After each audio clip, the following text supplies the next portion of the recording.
Heat engines की किसी भी कैलकुलेशन में जाने से पहले हम कुछ बातें समझ लेंगे कि हीट इंजन होता क्या है। देखो, हीट इंजन का मतलब है कि वो हीट से चलता है इंजन। और इंजन चलता है मतलब वो कुछ वर्क करता है, कुछ मैकेनिकल वर्क में कन्वर्ट करता है। मान लो मेरे पास यहाँ पे थोड़ा सा पेट्रोल है, उसको मैं जला दूँ तो उससे कुछ हीट निकलती है। लेकिन उस हीट को यूज़ करके मैं कार को सीधे आगे नहीं कर सकता। हीट को मतलब उस पेट्रोल को हम एक इंजन में डालते हैं, वहाँ पर कुछ प्रोसेसेस होते हैं, कोई गैस कंप्रेस करी जाती है, फिर उसमें धमाका होता है, वो एक्सपेंड होती है, एक्सपेंशन होता है वहाँ पे, उसके कारण पिस्टन मूव करता है। तो बेसिकली कुछ प्रोसेसेस वहाँ पर इन्वॉल्व होते हैं। वो इंटरनल कंबशन इंजन होता है जो एक तरीके का हीट इंजन ही है। ऑलराइट, तो यहाँ पर भी हमारे पास सिंप्लीफाइड फॉर्म में देखा जाए तो कुछ यहाँ पर प्रोसेसेस होंगे और उसके हिसाब से हम हीट इंजन बनाते हैं। हीट इंजन्स में आपने एक डाउट आपके मन में आएगा कि हीट इंजन्स हमेशा साइक्लिक प्रोसेसेस होते हैं, है ना। तो ऑलवेज साइक्लिक प्रोसेसेस, ऑलवेज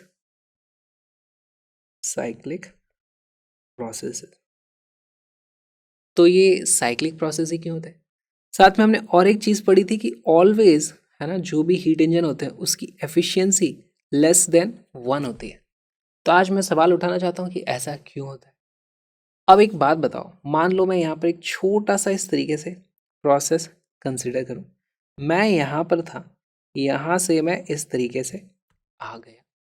ये एक आइसोथर्मल प्रोसेस है, आइसोथर्मल एक्सपेंशन है।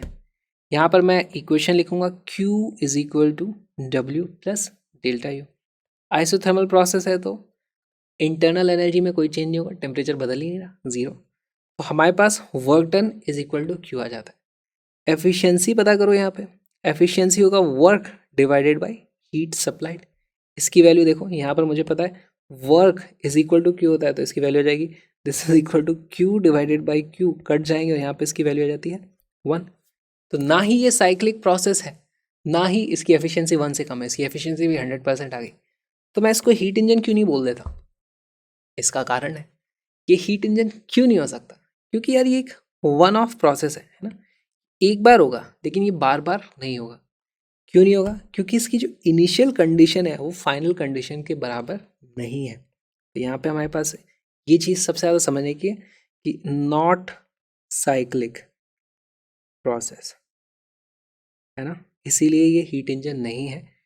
Initial state is not equal to final state. इसका मतलब नॉट अ हीट इंजन। अच्छा, तो ये प्रोसेस हो कैसे गया है? यहाँ पर देख करके तो सब सही लग रहा है कि मेरे पास एफिशिएंसी भी 1 आ रही है ना। ये चल क्या रहा है? तो देखो यहाँ पर आप ध्यान से देखो, ये जो प्रेशर है और ये जो प्रेशर है दोनों डिफरेंट है। ये मान लो मेरा पी नॉट था तो ये हो जाएगा मेरा 2 P not, for an example. तो हमारे पास एक्चुअली हो क्या रहा है, इसको थोड़ा विजुअलाइज करने की कोशिश करते हैं। यहाँ पर मेरे पास एक इस तरीके से रिजर्वायर होगा, बहुत सारी गैस होगी 2 पी नॉट प्रेशर पे। यहाँ पर मैंने मान लो कुछ इस तरीके से टरबाइन शरबाइन लगा रखा है ना। और दूसरी तरफ मेरे पास इस तरीके से सिर्फ पी नॉट प्रेशर है, गैस हो गई। यहाँ से गैस इस तरफ आती है, घूमती है, यहाँ पर इसको टरबाइन को घुमाती है, इस तरफ निकल जाती है। इस तरफ हायर प्रेशर है तो इस तरफ फोर्स लगाती रहेगी, निकलती जाएगी और इस तरफ चली जाएगी। बहुत सही है। अब जब ये इस तरफ घुमाती है, वर्क डन करती है, तो उसकी इंटरनल एनर्जी कम होती है, टेम्परेचर गिर जाता है। लेकिन प्रोसेस आइसोथर्मल है तो ये यहाँ कहीं सराउंडिंग से हीट एब्जॉर्ब करती है ना। हीट एब्जॉर्ब कर लेगी यहाँ से इस तरीके से, इस तरीके से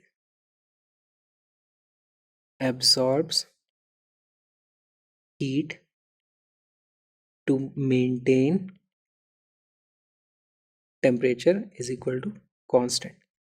और हम यहाँ पर फर्स्ट लॉ की इक्वेशन से देखते हैं Q is equal to W. तो हमारे पास heat absorbed is equal to work done आ गया। लेकिन ये सस्टेनेबल नहीं है ना। यहाँ पर 2 पी नॉट का मान लो मेरे पास इनफाइनाइट गैस होती और यहाँ पर एक इनफाइनाइट रिजर्वायर होता, तो मैं ऐसा इंजन लगा के चला देता, यहाँ डायनामो लगाता, अपनी बिजली आराम से चलाता, मेरा काम हो जाता। लेकिन ऐसा नहीं होता। अगर रियल लाइफ में होता तो यहाँ पर कुछ रिजर्वायर होता, जैसे ही यहाँ से गैस जाती ये प्रेशर ड्रॉप होता और यहाँ पर भी कुछ कहीं जा ही रही है तो वहाँ पर प्रेशर बढ़ता। एक टाइम आता है उसके बाद ये इंजन अपने आप रुक जाता है, ये कंटिन्यू नहीं हो सकता है ना। तो हम लिख देते हैं this can not sustain for ever as we do not have infinite reservoir of gases at P0 and 2 P0, है ना। तो एक टाइम आएगा जब इसका प्रेशर कम हो जाएगा, एक टाइम आएगा इसका प्रेशर इधर का बढ़ जाएगा और फिर हम एक्चुअली इस प्रोसेस से डेविएट हो जाएंगे, ये प्रोसेस रुक जाने वाला है। इसीलिए इसको हीट इंजन नहीं काउंट किया जाता, ये एक अपने आप में एक साइड का प्रोसेस है, हीट इंजन ये नहीं बन सकता, ठीक है। तो इसीलिए अब देखो मुझे मान लो इसको बनाना ही है कि इसको मैं हीट इंजन बनाना चाहता हूँ, तो क्या करूँगा, यहाँ पर से मैं गैस को फिर लूँगा और इस तरफ लेके आऊँगा, और जब मैं इस गैस को इस तरफ लेके आऊँगा तो मुझे उसको कंप्रेस करना पड़ेगा, है ना, उसका प्रेशर बढ़ाना पड़ेगा।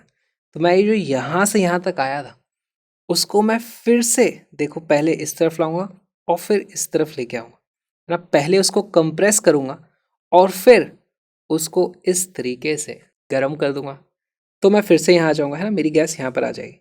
अब फिर से ये वाली चीज़ चालू जाएगी। तो इन दी एंड मुझे एक साइकिल बनानी ही पड़ेगी, तभी वो बहुत देर तक चल सकती है, नहीं तो थोड़ी देर में फुस हो जाएगी, वह चलेगी नहीं, राइट। मेरे पास बहुत सारे ऑप्शंस हो सकते हैं यहाँ से वापस जाने के। दूसरा ऑप्शन हो सकता है कि मैं रिटर्न पाथ यहाँ से कहीं यहाँ पे बना देता हूँ। ये अगर मेरा एक साइड का प्रोसेस है, ये एक पॉसिबल रिटर्न पाथ है, दिस पॉसिबल रिटर्न पाथ। या फिर और भी प्रोसेस पाथ हो सकते हैं, ऐसे मैं लेके जाऊँ, कुछ और हो सकता है, ज़ीरो प्रेशर तो खैर हो नहीं सकता, इस तरीके से कुछ कर दूँ, यहाँ से थोड़ा सा लाऊँ फिर एडियाबेटिकली उसको कंप्रेस कर दूँ। बहुत सारी चीज़ें हो सकती हैं, अलग अलग ऑप्शंस बन सकते हैं, बहुत तरह की साइकिल बनेंगी। हमको पढ़नी है सिर्फ एक साइकिल जिसमें एफिशिएंसी मैक्सिमम होती है, जितनी हो सकती है उतनी हो जाती है। और वो कौन सी साइकिल है, वो है कार्नेट साइकिल। तो हम पढ़ने वाले कार्नेट हीट इंजन। आया समझ हीट इंजन? तो आ जाओ योलो सीरीज़ में, क्योंकि ये जो छोटा सा वीडियो आपने देखा वो योलो सीरीज़ का एक छोटा सा पार्ट है। Crash YOLO series absolutely free में अवेलेबल है, तो मिलते हैं योलो सीरीज़ में। लेकिन उससे पहले प्लीज़ मेरी हेल्प ज़रूर करना, मुझे आपकी मदद की ज़रूरत है। इस QR कोड को स्कैन करो, कुछ अमाउंट डोनेट करो, ताकि मैं ऐसे और भी वीडियोज़ आपके लिए बना के ला पाता। मिलते हैं योलो सीरीज़ में।